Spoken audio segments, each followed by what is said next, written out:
At ngayon ay sisimulan natin ito sa pagpakulo ng tubig bago natin ilagay ang ating pusit. At habang kumukulo ang ating tubig, ay ilagay natin ang ating pusit.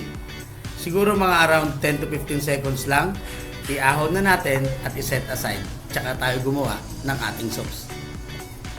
In the same pan, pag mainit na, ilagay na natin ang ating mantika.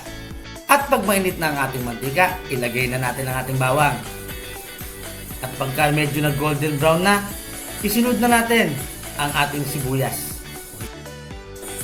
At pag nakita nyo naluluto na ang ating sibuyas, isabay nyo na rin ang ating luya.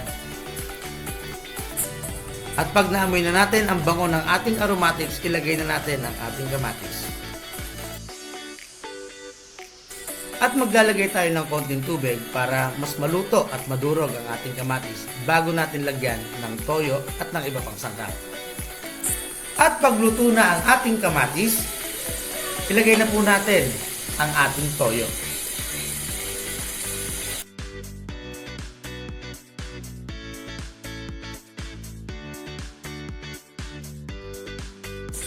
At pagkatapos, lagyan din natin ng konting tomato paste para mas lalong pumula ang ating adobo.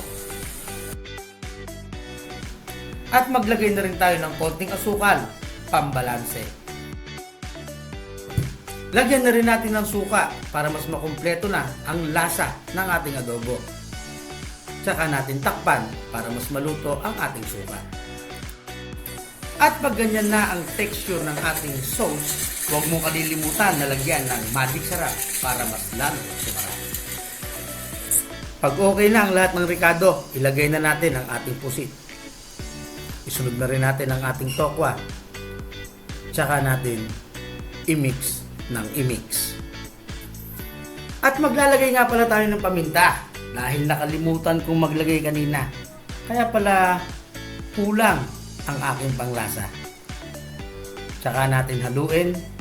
Haluin natin ang haluin. At pagtapos nun, tsaka natin takpan.